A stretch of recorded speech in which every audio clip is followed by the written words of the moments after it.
Assalamualaikum warahmatullahi wabarakatuh. Halo, perkenalkan nama saya Dian Febrianti dengan NIM 108202439 pada mata kuliah Evaluasi dan Diagnosis Kesulitan Belajar dan Supervisi BK. Pada video kali ini, saya akan menjelaskan materi tentang menetapkan alternatif pemberian bantuan belajar siswa. Nah, apa sih bantuan belajar itu? Bantuan belajar merupakan salah satu layanan dalam bimbingan dan konseling yang bertujuan membantu siswa memperoleh cara belajar yang efektif. Bantuan ini tidak hanya diberikan kepada siswa yang memperoleh nilai rendah, tetapi juga kepada siswa yang mengalami hambatan seperti kurang percaya diri, sulit berkonsentrasi, kurang motivasi, kesulitan memahami materi, atau memiliki masalah pribadi yang mempengaruhi proses belajar. Melalui bantuan belajar, siswa diharapkan mampu mengembangkan potensi, meningkatkan prestasi, dan menjadi lebih mandiri dalam belajar. Nah, adapun tujuan bantuan belajar. Yang pertama, membantu siswa mengatasi kesulitan belajar. Guru BK membantu siswa menemukan penyebab kesulitan belajar, baik yang berasal dari faktor pribadi, keluarga, sekolah, maupun lingkungan. Setelah penyebab diketahui, guru BK memberikan layanan yang sesuai agar siswa dapat belajar dengan lebih baik. Nah, yang kedua yaitu meningkatkan motivasi belajar. Motivasi merupakan dorongan yang membuat seseorang ingin belajar melalui bantuan belajar. Guru BK memberikan semangat, dukungan, dan strategi agar siswa memiliki keinginan yang kuat untuk belajar dan mencapai prestasi. Tujuan yang ketiga yaitu mengembangkan potensi siswa. Setiap siswa memiliki kemampuan, bakat, dan minat yang berbeda. Bantuan belajar membantu siswa mengenali kelebihan yang dimiliki sehingga dapat dikembangkan secara optimal. Nah, yang keempat yaitu meningkatkan prestasi belajar. Dengan metode belajar yang tepat dan bantuan yang sesuai, siswa akan lebih mudah memahami materi sehingga hasil belajar dan nilai akademiknya meningkat. Yang terakhir, yaitu mencegah terjadinya kegagalan belajar. Jika kesulitan belajar tidak segera ditangani, siswa dapat mengalami penurunan prestasi, kehilangan motivasi, bahkan putus sekolah. Oleh karena itu, bantuan belajar diberikan sebagai langkah pencegahan.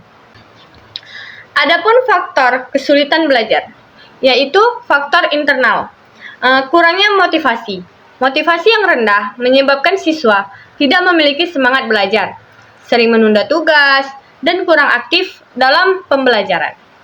Nah, faktor yang kedua yaitu minat belajar rendah. Siswa yang tidak tertarik pada mata pelajaran tertentu akan sulit berkonsentrasi sehingga proses memahami materi menjadi lebih lambat. Yang ketiga, kondisi kesehatan. Gangguan kesehatan fisik seperti sakit atau kelelahan serta kesehatan mental seperti stres atau kecemasan dapat mengganggu kemampuan belajar. Kemampuan belajar. Perbedaan kemampuan intelektual menyebabkan setiap siswa memiliki kecepatan dan cara belajar yang berbeda, sehingga membutuhkan pendekatan yang berbeda pula. Nah, adapun faktor eksternalnya, yaitu pertama faktor lingkungan. Kurangnya perhatian orang tua, kondisi ekonomi, atau suasana rumah yang tidak nyaman dapat mempengaruhi konsentrasi dan motivasi belajar siswa. Yang kedua yaitu ada teman sebaya. Pergaulan yang kurang baik dapat membuat siswa lebih banyak bermain daripada belajar, sehingga prestasi akademiknya menurun. Yang ketiga yaitu metode belajar, metode mengajar, metode pembelajaran yang kurang menarik atau tidak sesuai dengan gaya belajar siswa dapat menyebabkan siswa kesulitan memahami materi. Yang terakhir yaitu ada sarana dan prasarana. Kurangnya fasilitas belajar seperti buku, media pembelajaran, perpustakaan, atau akses internet dapat menghambat proses belajar. Nah, adapun langkah-langkah alternatif bantuan belajar. Yang pertama, mengidentifikasi masalah belajar. Guru BK mengidentifikasi jenis kesulitan belajar melalui observasi, wawancara, hasil nilai, maupun laporan dari guru mata pelajaran. Yang kedua, mengumpulkan data siswa. Informasi dikumpulkan dari berbagai sumber seperti siswa, guru, wali kelas, orang tua, hasil tes, angket, dan catatan akademik agar masalah dapat dipahami secara menyeluruh. Yang ketiga, menganalisis penyebab masalah. Data yang telah dikumpulkan dianalisis untuk mengetahui penyebab utama kesulitan belajar, sehingga bantuan yang diberikan benar-benar sesuai dengan kebutuhan siswa. Yang keempat, yaitu menentukan alternatif bantuan.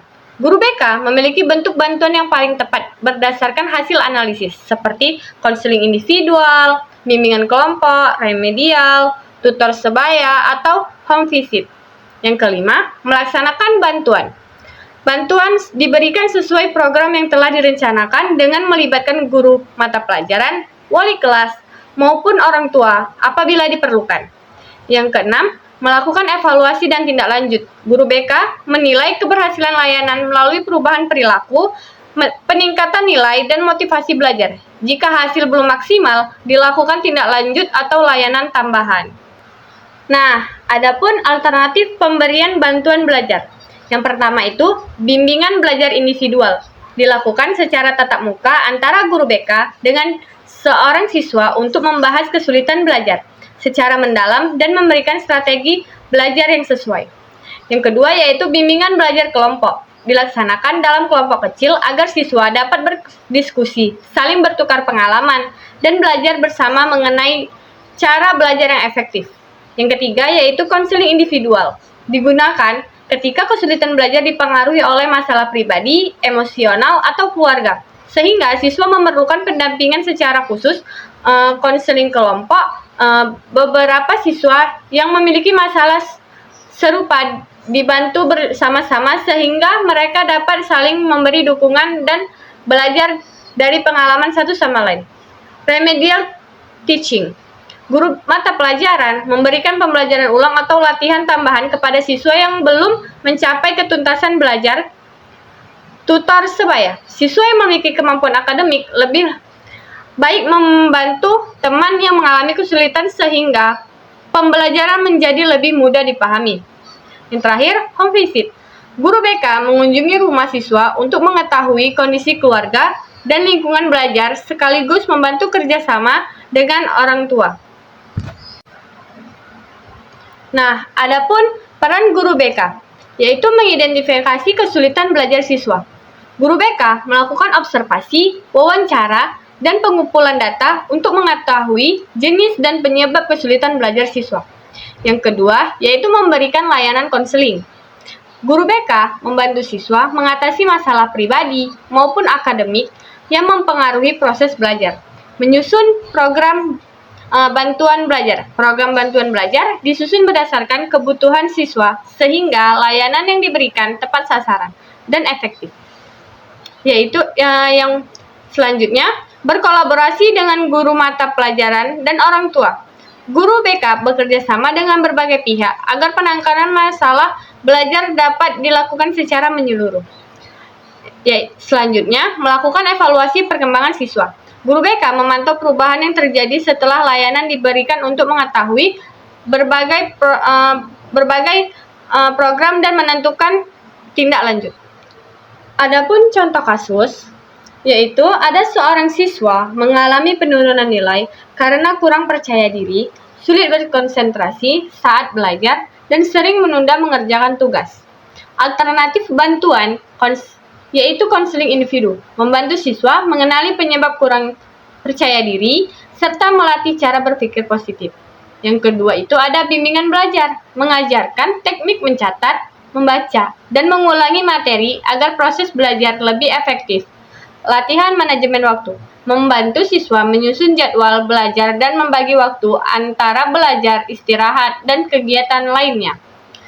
Yang keempat yaitu pendampingan orang tua. Orang tua memberikan perhatian, pengawasan, kegiatan belajar, dan menciptakan suasana belajar yang nyaman di rumah. Monitoring perkembangan belajar guru BK memantau perkembangan siswa secara berkala untuk memastikan bantuan yang diberikan berjalan dengan baik. Evaluasi keberhasilan bantuan. Nilai meningkat. Prestasi akademik siswa mengalami peningkatan dibandingkan sebelum memperoleh bantuan. Motivasi belajar bertambah. Siswa menjadi lebih aktif, mengikuti pelajaran, mengerjakan tugas, dan memiliki semangat belajar yang tinggi. Kehadiran lebih baik. Siswa lebih disiplin datang ke sekolah dan jarang membolos. Siswa lebih percaya diri. Siswa mulai berani bertanya, menjawab pertanyaan guru, dan berpartisipasi dalam kegiatan kelas. Kesulitan belajar berkurang. Hambatan yang sebelumnya dialami siswa mulai teratasi sehingga proses belajar menjadi lebih efektif. Adapun kesimpulannya, yaitu menetapkan alternatif pemberian bantuan belajar merupakan proses yang harus dilakukan secara sistematis, dimulai dari mengidentifikasi masalah, mengumpulkan data, menganalisis penyebab, menentukan bentuk bantuan, melaksanakan layanan, hingga melakukan evaluasi. Bantuan yang tepat akan membantu siswa mengatasi kesulitan belajar, meningkatkan motivasi, mengembangkan potensi, dan mencapai prestasi akademik yang optimal. Keberhasilan layanan sangat dipengaruhi oleh kerjasama antara guru BK, guru mata pelajaran, orang tua, dan siswa.